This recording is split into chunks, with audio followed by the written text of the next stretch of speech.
Well, today I'm calling an audible and deviating from our normal rhythm of having a special guest on the show. But don't worry, we're going to talk about something that matters. With the Fed proposing yet another rate hike and inflation running out of control, the recession is ever present on our minds as business owners. And since I've been out a few weeks, I figured the best way to bring you value is to share a glimpse into the coaching that I do for small businesses. A few weeks ago, I hosted a workshop where I talked about how to build a recession-proof marketing plan. So in this episode of Good Business, I'll share the 7 key components to crafting a recession-proof marketing plan.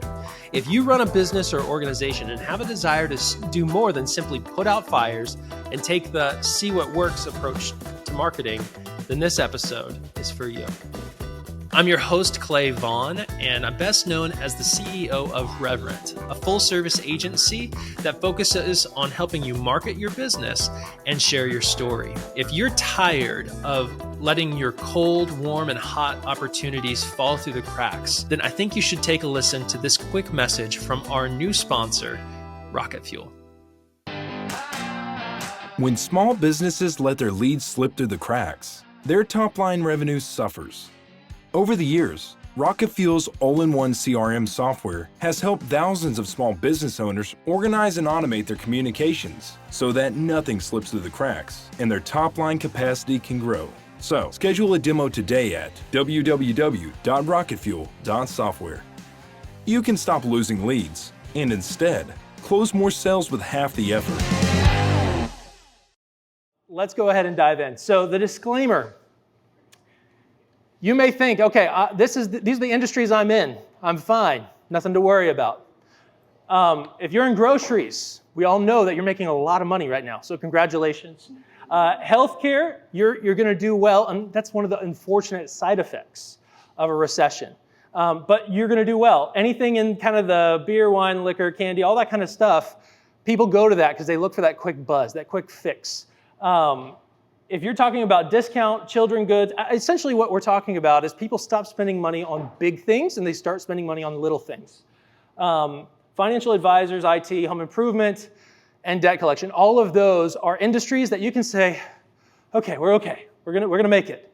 But knowing quite a few of y'all, you aren't necessarily in those industries. But what I will say is these industries still need to get their act together because these industries are about to be overwhelmed with competition. Because guess what? If you're in a high-end luxury item right now and you're not properly marketing to the top 5% of income earners, you're going to be out of a job pretty soon. And so we've got to make sure that you have a plan for that. All right, so this is what we're going to talk about today, how to build this. If you don't have a plan to build a marketing plan, then you're going to fail. Just leveling with you.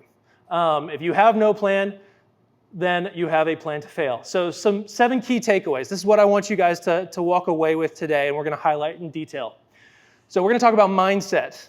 So this is a pep talk, but it's also going to be some action items for you. We're going to talk about innovation, which is one of those things that unless you're a creative individual who just loves marking up a whiteboard, this is overwhelming for you.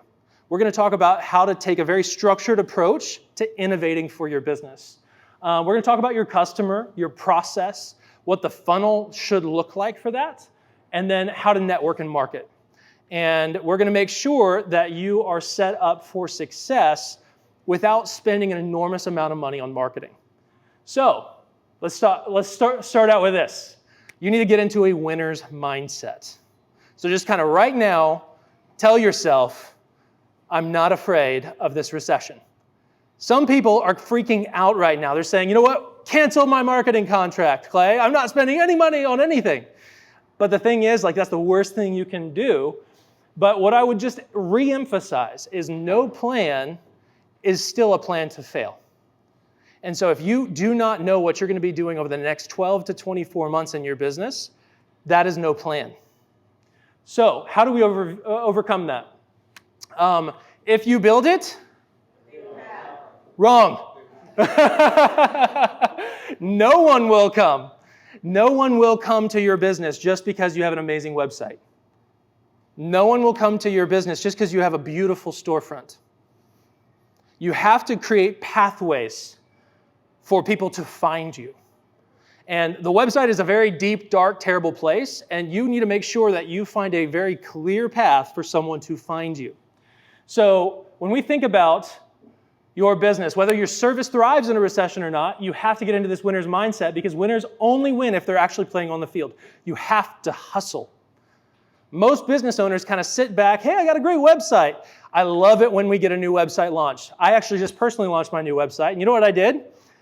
I went over to it and I clicked refresh. Oh man, that looks good. Refresh. Man, I got the best website ever. Refresh. And you guys have probably done that before too, right? Yes? If you have a website, you like it? Okay, well if not, there's some guys at your table that you need to talk to about a new website. But what I would just say is this. This is an amazing quote from an amazing man who wrote an amazing book called The Hard Thing About Hard Things. And he said, peacetime in business means those times when a company has a large advantage over the market. So, right, we all agree that. Yeah, peacetime. That sounds great. You have a great advantage over a market. In times of peace, that company has the ability to expand on so many different fronts. You can experiment, you can roll out a new product, you can do a lot of new things. But in wartime, a company is fending off an imminent existential threat. Right now, unless you are on that list that I mentioned, you're in wartime. And so what you have to ask yourself is, who is actually coming after me right now? Is it the recession, or is it myself? Am I the one who's causing wartime by not having my act together? And then you need to ask yourself, are you at war or peace? And which leader are you? Are you a wartime CEO, a wartime owner, or are you a peacetime owner?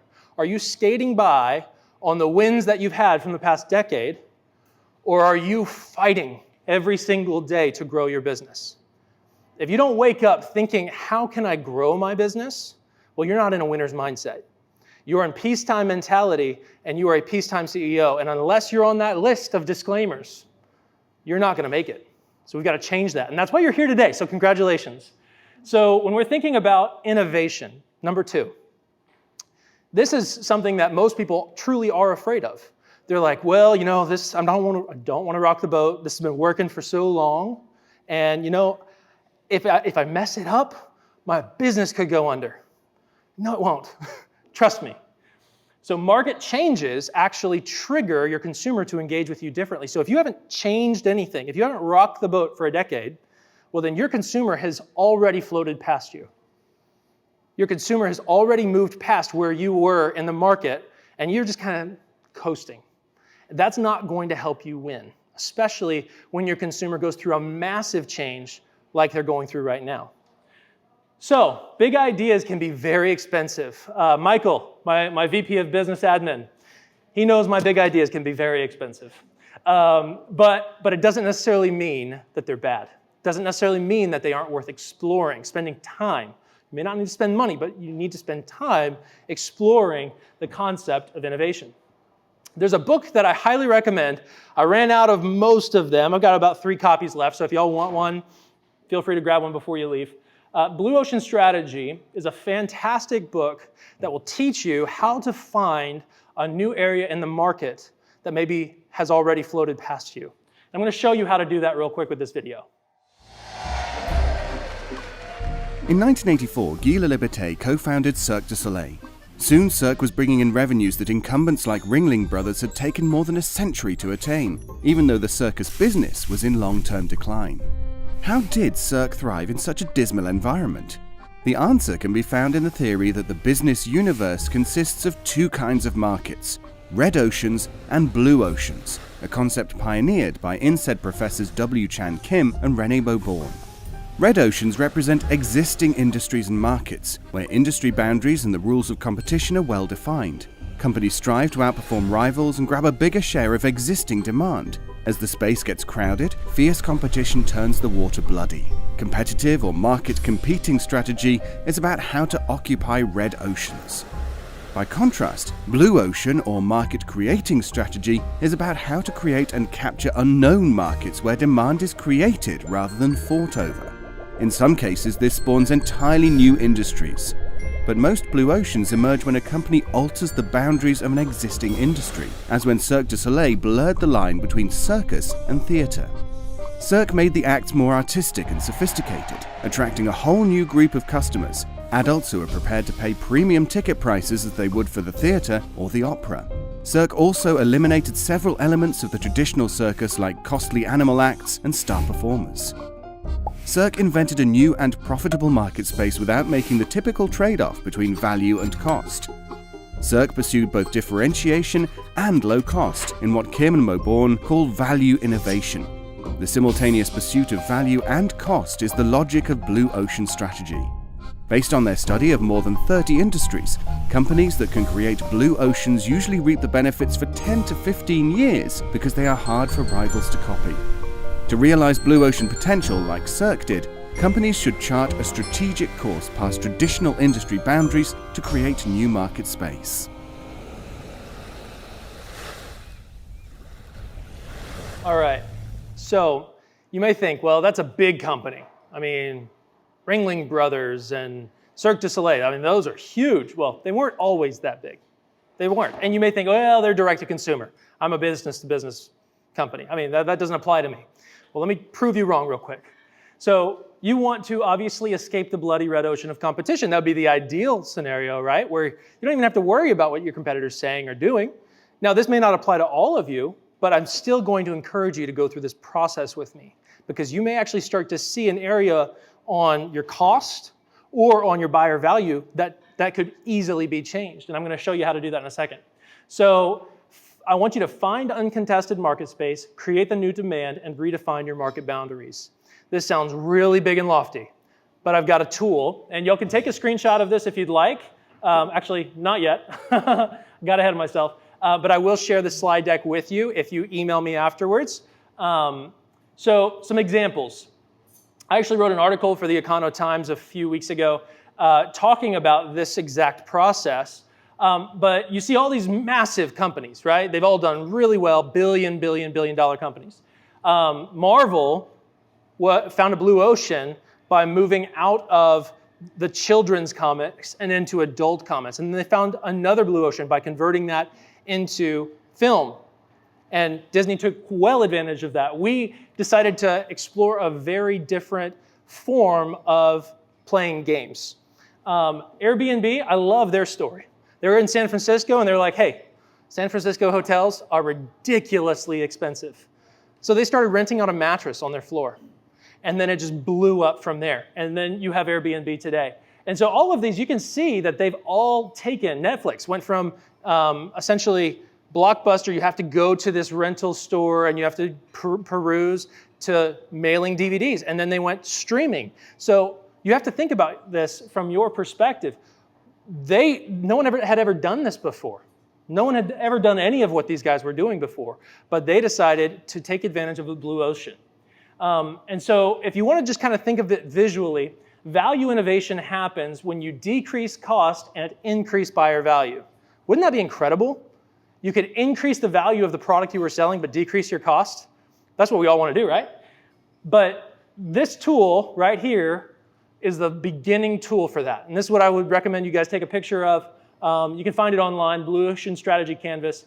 But I want you to imagine these lines all representing a specific offering that you have. It could be, I'll just use an amusement park for an example. An amusement park could have roller coasters. It could have concessions. It could have clean restrooms. It could have all of these different features. And then you want to chart on that graph on a scale of 0 to 5, how good are those? Quantity of selection of roller coasters. That's a big one too. Well, at some point, you're going to start to see that you're really good at one thing and you're really not good at another thing. And what you'll actually start to chart, this is a movie theater, for example, is you're going to start to chart that most of your competitors kind of follow suit with you. They all kind of stick with, like, historically, movie theaters have always been location, location, location. And you wanted to make sure that they had great movies and a great volume of movies. I remember going to the movies growing up, and I'd be, maybe 15, 20 theaters, 20 screens, I should say, in a movie theater. But now you go to, like, Star Cinema Grill, for example. They've got 5 theaters, 5 screens. And what they've done is Star Cinema Grill, or VIP movie experiences, for example, took advantage of this blue ocean. they said, you know what, we're going to increase the quality of our seating and the atmosphere and the food and the cleanliness.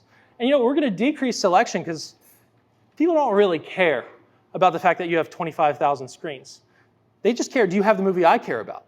And so they kept the quality up, and all of a sudden, the VIP movie experience began to charge more and decrease their costs. So you can do the same, and you can do it by following this canvas. I'm just going to kind of run through this because I know we're all eating, and I'm going to try to get us out of here by 1 if I can. So the next thing you want to do is you want to identify your core customer. And this is something that you have to do right now regardless of if you've done it in the past. You may think, yeah, I know who my customer is. I've done business with them for 20 years. Or maybe not. I don't know. But you have to identify your core customer because they've changed. Your customer today is not the same customer last year. I kind of had a reality check with a wedding film company that I owned. And that wedding film company was always selling one thing, this emotional experience, because you want to hold on to your wedding film forever, right? But I had a reality check this year when I was told, you know what? They don't care. And I was like, no, don't tell me that. That's my customer. And they said, no, they care about TikTok. And that was a huge shift in just the past 2 years in which the customer has stopped caring about what you were selling. I mean, we were still doing great, but this is a blue ocean for the wedding film company, taking advantage of social media. But what I'd like to do is going back to that amusement park example that I showed earlier. When you're trying to identify your core audience, I'll just kind of keep it very simple right up front. You want to, in an amusement park, you're talking about families with young kids aged 3 to 13. We went through a messaging session a few weeks ago for this amusement park, and that was kind of what we settled on. That's the core audience. But then they were like, but I really think that there's a lot of people who are just brand loyalists. We should target them too. And we should also target date night couples. That's fantastic. But in reality, your core audience still ties back to the families with kids ages 3 to 13. So this is a good kind of idea to think about when you're initiating this process of identifying your core customer. Because if everybody's your customer, then nobody's your customer, unless you're selling, well, even Walmart. Is everybody a customer of Walmart? I'm not, sorry.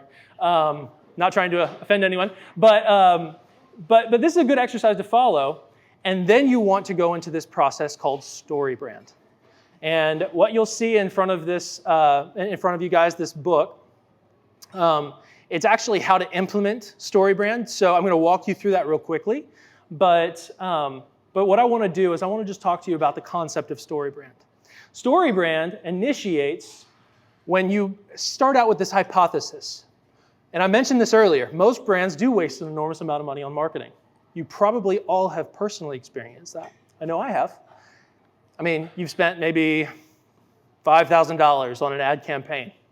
Or maybe you just spent some time coming to a networking event like this. Time is money, right? And you walked away without a single sale. Gosh dang it, I'll try again next time. Well, you just wasted your time, and therefore you wasted your money. So it could be as small as wasted time at a networking event, as large as a massive campaign failing. But you're going to experience, if you haven't already, wasted money on marketing. And I'll tell you why. It all ties back to this. So I'm going to use an example of a website here. Can anybody in this room, if you can read it, tell me what that website sells? No one knows. They were wasting money on marketing. And that's a pretty loud example. If your website is not primarily focused on driving your customer, or your prospect, I should say, to do what you want them to do, then there's no point of even having a website. The next thing that you want to do is you want to realize that people only take action when they're told to take action. So a few months ago, I got into, I was speaking to maybe 200 people. And I'm not going to do this to you, just so you know, because y'all are eating. But I said, everybody stand on up.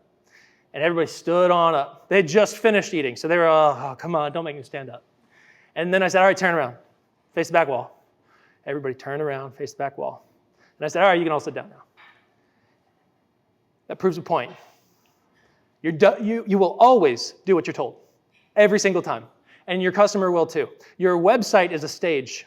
Your website is a stage, and if you are not telling your customer what to do, they will not do it. People will make decisions also so they can survive and thrive. Right now, unless you're targeting the top 5% income earners, everyone's focused on survival. Not a soul is thinking about thriving right now because they're like, I gotta make sure all my bases are covered, whether it's B2B or B2C. So a good tool, good rule of thumb that I like to encourage y'all to consider when you're considering your message is the hierarchy of needs that Maslow produced. So this is taking you way back to Psych 101, but the hierarchy of needs starts out with the very first thing. No one thinks about anything until their physiological needs are taken care of. Food, water, air, shelter. Then they're going to start thinking about their safety, making sure that shelter is not just a roof, but it's got walls. They're going to be thinking about employment. They're going to be thinking about any aspect to their safety and their family's safety. Then they're going to think about relationships. Then they're going to think about how they can get their next college degree. But if you're selling something that is more in the thriving category, that's a very, very small market right now. And as long as we're in a recession, that's going to be the case. Now, if you do, I think we've got a couple high-end home builders here. If y'all do high-end home building, they are still in survival mode because their dollar is shrinking every single day. It's literally on fire, and they're trying to get it out. They're trying to put it into assets that actually matter, unless they're like, I don't know, a billionaire. But then I do know a couple billionaires who are freaking out right now. So with that being said, you want to make sure if they're in survival mode, you don't want to make them work hard to understand what you're selling. Don't make them burn calories. When you're thinking about trying to convince someone of something, most people, when they're browsing their phone, their IQ drops by 50%. No, I'm not kidding. There are studies that prove it. Your IQ will drop. And so if you're thinking about someone whose IQ is about half of what it should be, you're essentially talking to a caveman. So it has to pass the caveman grunt test for it to even make sense to somebody. And so you can't use big flowery language. You can't talk about your workplace metrics. You can't talk about how amazing you are because they're like, that doesn't matter. I need to survive. That is their mindset, no matter what you're selling. And this all ties back to the fact that if you confuse your audience, just like that example website did, you will lose their attention every single time. This is, in your book, this is a diagram. Your messaging starts with a character. What do they want? Your customer wants something from you. You need to know exactly what that is. If you don't know what they want, then all you're doing is projecting what you want. And no one cares about what you want. Not a soul, except for you. And I care about what you want. Don't worry, it's all good. That person would not come to you if they did not have a problem. They've got a problem, and you have to identify that problem for them because they're not going to do it for you. So you need to know what they want, know what's standing in the way of them getting what they want, and then tell them, hey, look, you can trust me, and here's why. That's when you can talk about yourself. But ultimately, you have to talk about them first. We're in a culture of narcissists. It just happens that way. So if that's the fact, and I think we all agree with that, then you have to make sure that you talk about them first and talk about how you can help them. You're not doing anything different. Then you give them a plan, because no one's going to do anything unless you tell them to actually do something, and then you call them to act. And this is where most businesses fail. So I would highly encourage you to focus on this. Success, we love talking about success, right? Cast a vision of what is going to happen after you buy our product. But if you don't talk about what's at stake, no one is going to be motivated to buy from you. You have to talk about what failure looks like. Failure is what they're afraid of, which is why they're going to be motivated to buy from you. Whether it's a ticket to a show, if it's a $5 million home, it does not matter. You need to talk about what's at stake, and that'll differentiate you from everybody else as well. So when we sit down for that day-long messaging session, which I'll throw that QR code up in a minute, we're going to be answering every single one of these questions. And I'll warn you, it's hard. You burn a lot of calories in that session. But it's worth every minute because you walk away knowing exactly who your customer is, what they want, what problem they have, and how you're uniquely qualified to help them overcome that problem. All right. Whew. Y'all with me? Yeah? Okay, fantastic. All right, how has your customer changed?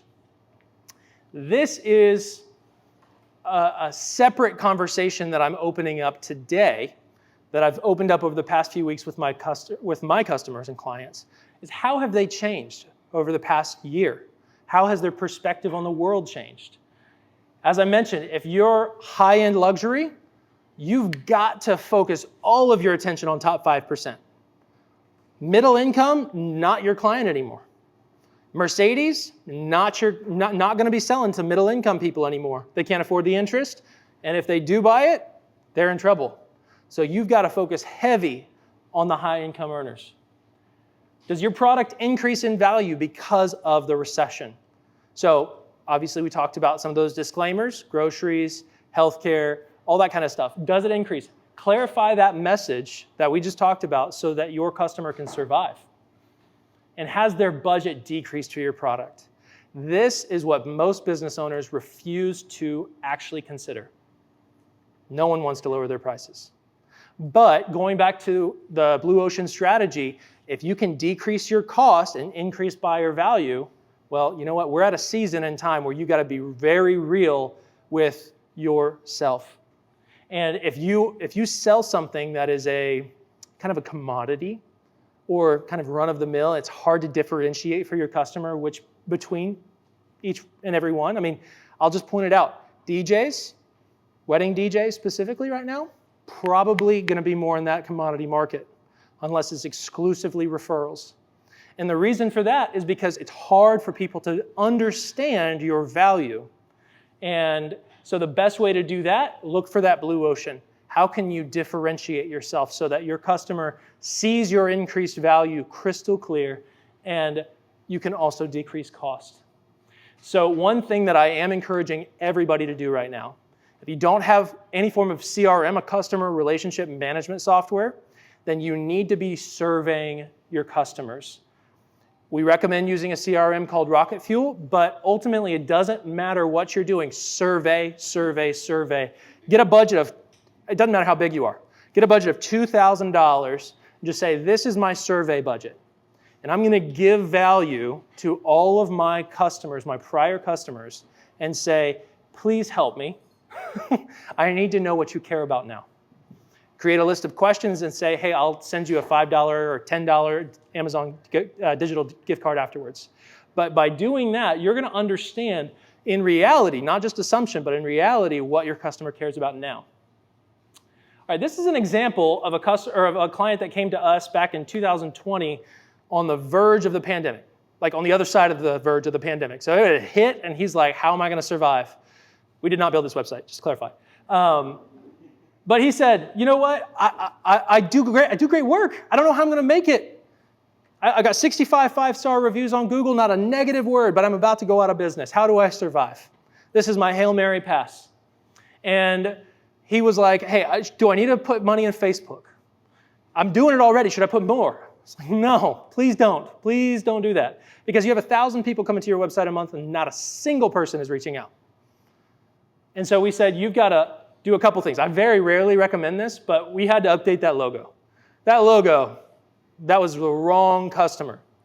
And then Blow You Away Designs, I had no idea what he was selling. And then the only thing that kind of gave me context was Free Pool Pricing Guide, which tied to that image. But I mean, people were burning calories trying to understand what he wanted them to do.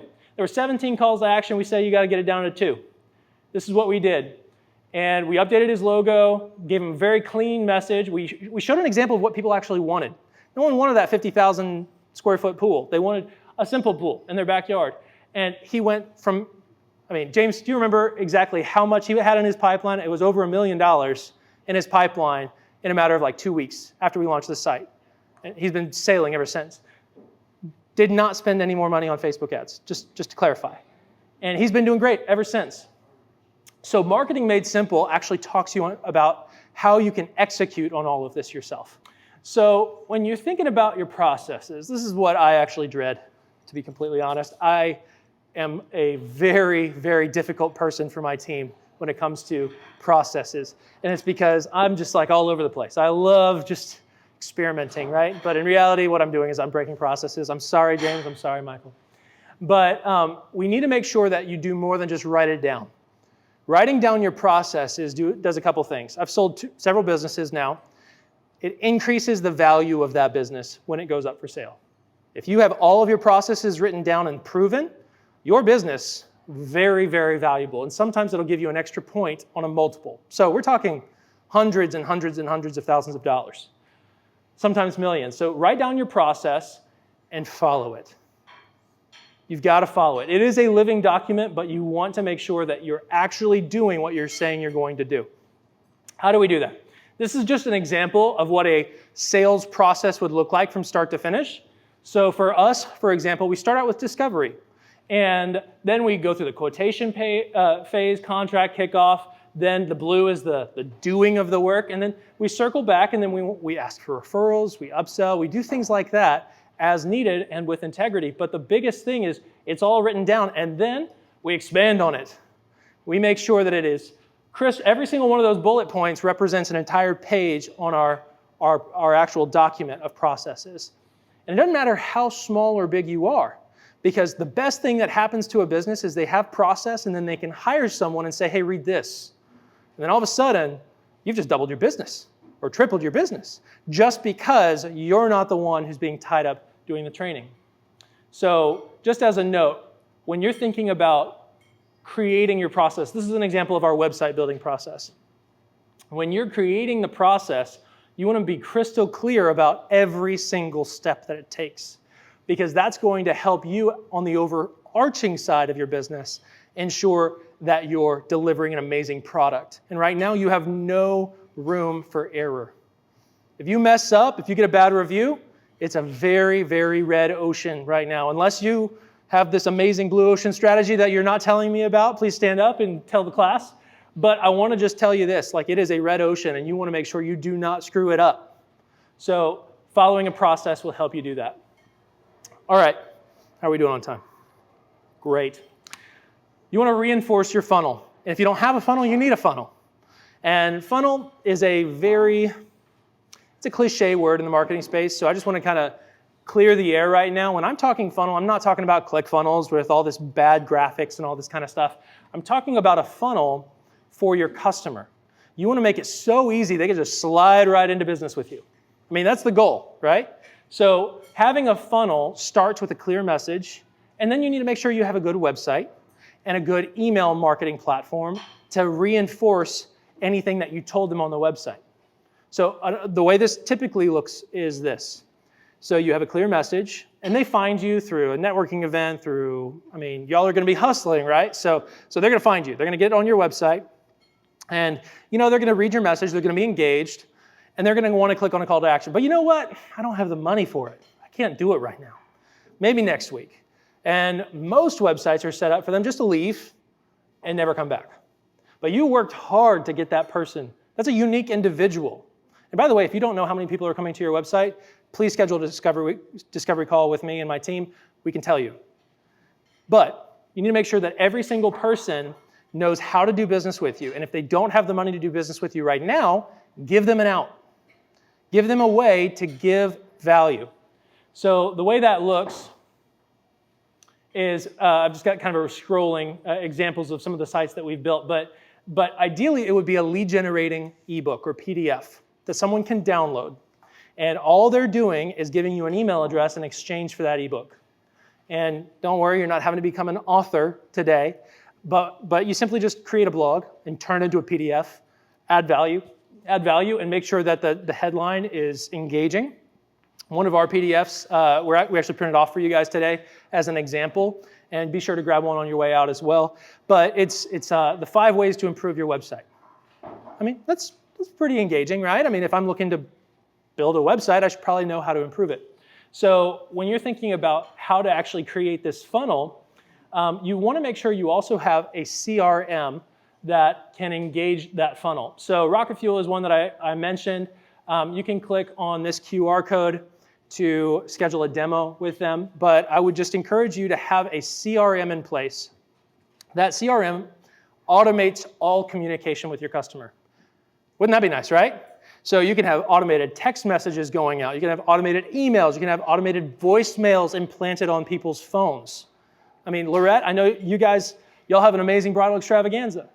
So what happens if they come to your website, they give you their phone number, and they don't do anything? Well, wouldn't it be amazing to have a voicemail embedded on their phone saying, hey, thanks so much for coming to our website.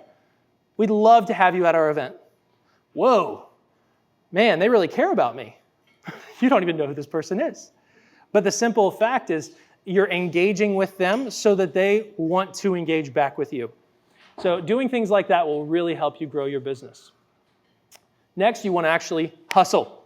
Hustle, hustle, hustle. This is not a time where you get to sit back, relax, and enjoy the ride. This is when you hustle.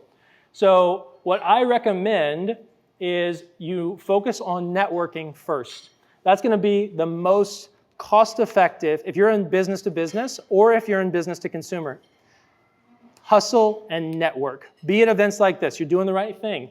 Because what happens is you're passing out a business card, you give your one-liner that you've developed through story brand messaging, and then you have the ability to drive people to your traffic or drive traffic to your website. Gosh, where's my brain? And what ends up happening is you get those people on your website, they get enrolled in your lead generating PDF, and you have them in that cycle where you're adding value and they will choose to engage if they end up being your customer. But you want to keep investing in your growth with sweat and cash. So one of the most common things is, the market's crashed. We should stop spending money, right? Yeah? What? No? Why? Yeah, but why? Why would you want to keep spending money if apparently there's less money on the market? It'll swing back up. Yeah. When you're in a situation where you're squeezed, naturally you're going to go into survival mode. I mean, that's just the temptation. It's the temptation to say, you know what, that's a lot of money I'm spending on marketing, and maybe I'm not getting the returns I hope for. What if it doesn't work? James and I were talking earlier. James is my VP of production. One of our clients way back when, he was like, yeah, every year they have to place an order to China for all their product, and $2.5 million bill that they have to pay. And this is a small business. And they're like, I hope we sell all this. So it's scary. It's scary to spend money in a season where everything is being squeezed and where everyone's saying, you know what, don't spend money. But in reality, what ends up happening when you spend money, especially investing in yourself, investing in networking, investing in education, investing in marketing and branding, is when you get to the other side of the recession, those bloody waters are a little less bloody. It's because a lot of people didn't make it. It's a very unfortunate side effect of a recession. If you have cash in the bank and you've followed healthy financial principles and you're wise with where you spend your money, then you should be spending and investing in your business. If you don't have any money in the bank, then guys, we need to have a real conversation about your business right now. But if you have 3-6 months of runway, then you have the ability to invest in yourself. And so what I always recommend is simply going to this reevaluation process and saying, am I targeting the right customer? Do I have this marketing funnel in place? Do I have a plan that I'm confident is targeting the people that will engage with me? If that's the case, you should invest everything into that. Well, not everything, but most everything into that. And the reason for that is just because you're going to dominate the market. Using that wedding film company as an example, we've gone through dips here in Houston. I mean, right before COVID, we had kind of an oil bust, and then COVID just accentuated that. And back in 2017, we had Harvey hit, another downturn. And for the folks that were just kind of skimming by, they didn't pull out of those. And a lot of people really got into some dark places as a result of that because they didn't have proper financial management principles. But if they did, then they were winning. And that's what happened to my companies. They just blew up because of that, because all of a sudden, less competitors. And I mean, that's the best way to create that blue ocean, is just, frankly, to stay alive at this point in time. So you want to play chicken with your competitors, and you will win. And I'm being completely real. You want to keep investing and be known as the premier solution for your customer's problem. Because if you're working on your processes, you're working on your marketing, literally the only thing holding you back is you. So that's my pep talk for the day. All right, so this is what a good funnel looks like. And you may have seen this before or something to this effect, but you want to focus on awareness first. If you're not doing any one of these, then your funnel's broken. So you want to focus on awareness first. Earned media. Earned media is the cheapest form of marketing because what you're doing is you're hustling, you're getting articles written about you. You're out there in the community. I mean, the reason why, some of you guys are a part of bigger organizations, but the reasons why there are big corporations that buy the Texans Stadium or buy the Astrodome or whatever it is. I'm not a sports guy. But whatever it is, the reason why they do that is not because they care immensely about sports. It's called earned media. People talk about you when you do things like that. So you want to do things that people will talk about because that is going to be the cheapest form. Networking, the next cheapest form. It still requires time, but when you do networking like this, you're expanding your brand. You're telling people, this is what I do. It takes someone 13 times to remember your brand. They have to see and hear your message 13 times. That's a lot of times. And the reason why is because people see on average 5,500 ads a day. Yep. Yep. It just keeps on getting higher and higher. It's because people see 5,500 ads a day. That's a lot of ads to process through. So you want to make sure that you're hammering them with awareness so that you can hit that 13 number so people will remember you. Paid, obviously, is a solution for awareness, though it is expensive.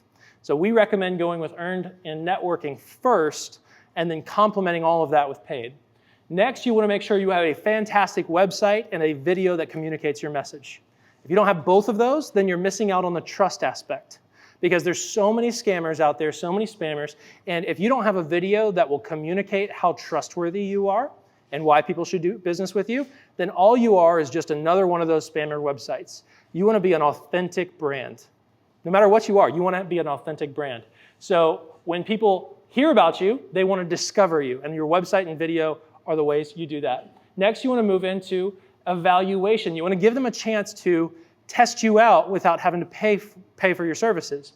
This is how you do that. You do that through email marketing. So going back to the lead generator I was talking about, you want to get people into that funnel where you're adding value. You're not selling to them. If they download a lead generator, you don't say, all right, now buy my services, because they already said they don't want them. What you want to say is, hey, here's some more value. Hey, here's some more value. Hey, here's some more value. And the more you do that, the more authentic you are with them, the more they feel kind of indebted to you because you're the one that's been helping them grow through whatever they're growing through. And blogging is valuable for that as well, but I would just say you end up losing a lot of business because you're not gathering their contact information. Then you want to have a CRM. You want to have a way for them to actually have intent with you. And that CRM is typically a tool. There's a ton of them out there, HubSpot, Salesforce, Rocket Fuel. All of those are really valuable to actually care for them and drive them to purchase. Having a clear call to action is one of the biggest reasons why customers do not get, businesses do not get new customers. You've got to not shy away from it. If you say contact us, guys, just stop it. Stop it. Buy now, add to cart, schedule a call, call now. All of these are clear calls to action. I know what's going to happen when I click on this button. We've even experimented if you're going for kind of a younger generation, text me.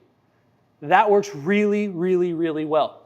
And when you do all of this, you will keep your customers. Because your customers are not just the people that pay you dollars, they pay you with their email address and their contact information. People place kind of an arbitrary value of about $15 to $20 on their contact information. So they're buying something from you, whether you're getting a monetary value or not. So you want to make sure that your business has all of these elements in it. Otherwise, your customer is going to kind of get stuck, and you don't want that to happen. All right, all of this results in increased market share.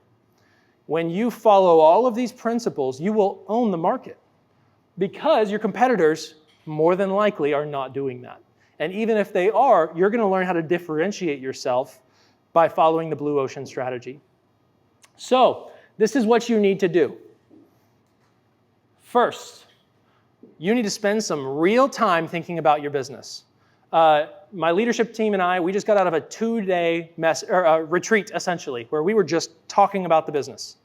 We were talking about blue ocean strategies. We were talking about how to overcome problems internally. We were talking about how to help our team grow. We were talking about how to help our customers grow. All of that needs to be done. And you don't need to just keep on surviving every single day. You need to think about your business in a real way and not constantly be just doing stuff.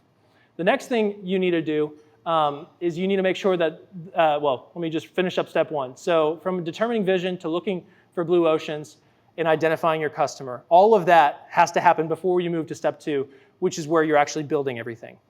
And the building everything is something that we can support you guys in, but I'll just be honest with you. Once you have step one taken care of, and you're the one in charge of that, I think you guys can actually do it yourself in many ways. The biggest thing that you want to ensure is clear is that new message.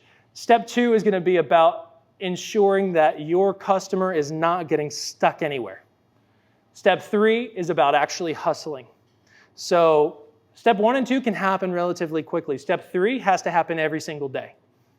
And so what I would just encourage you guys from an application standpoint is sit down just this afternoon, take an hour and just ask yourself all these questions.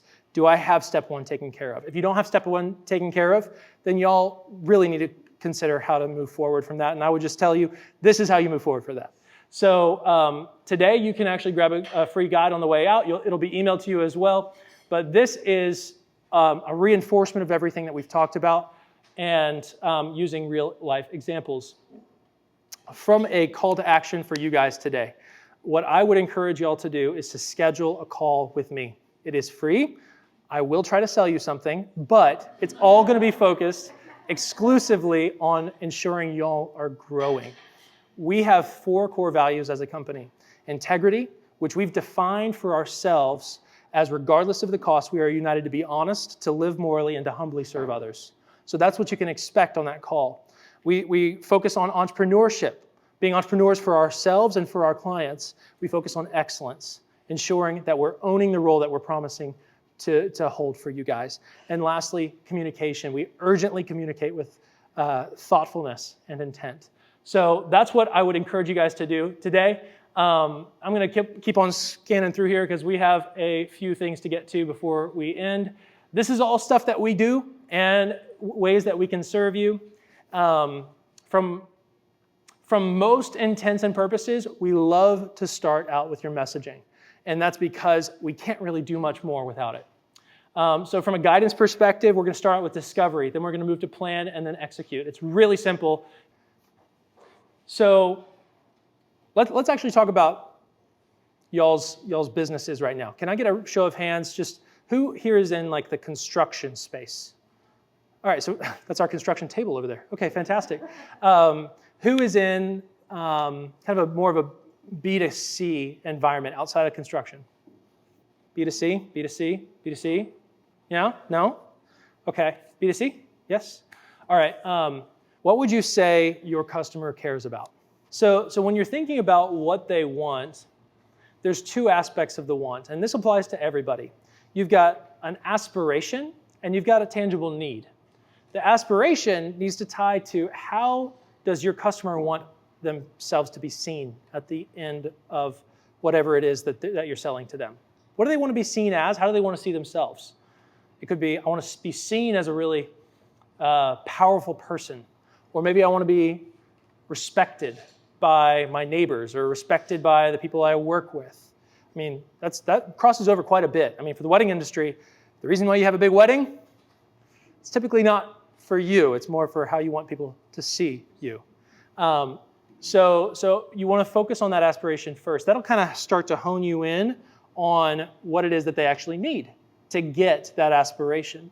So when you're thinking about an aspiration, let's just say the aspiration is, I want to be seen as a respected person, or I want to be seen as a powerful, wealthy individual. Well, in order to get that, what is that I need? Well, tangibly, they need a house, right? But what kind of house? A big, large house? Yep, absolutely. It's got to have all the bells and whistles. It's got to have the built-in coffee machine. It's got to have all of the, fancy granite countertop. I don't even know what you guys. Anyway, that's for y'all to figure out, not for me. But the biggest thing is you want to start to hone what that thing is that they're visualizing when they're reaching out to you. So aspiration, essentially the need, and then what's stopping them from getting that. Obviously they can't do it themselves, but you got to go a little bit deeper than that. So when you're going through this process of determining your message, you want to focus on that aspiration first, then the need, then the problem. So guys, I really appreciate you guys coming today. I hope you walk away with a whole lot of value so that you can actually apply this to your business. Or sometimes it's not even just to a business. It could be to an organization, or it could just be to a department. I really hope you guys thrive during this recession, and I'm proud of y'all for showing up today because you obviously want to. So we're here to support you, whatever that might look like, and I wish you guys a blessed afternoon. Thanks, guys. If you like this podcast, then please consider subscribing now and share it with your friends, family, and any other business leaders who you believe would find value in the topics we discuss. You can learn more about each guest, any of the resources that we discuss at my website, www.clayvaughn.com. I also want to give a shout out to RocketFuel, our show sponsor. RocketFuel is an amazing CRM that has allowed my companies to grow exponentially. In fact, one of my companies went from converting 30% of its leads to converting 80% of its leads without seeing a reduction in lead volume.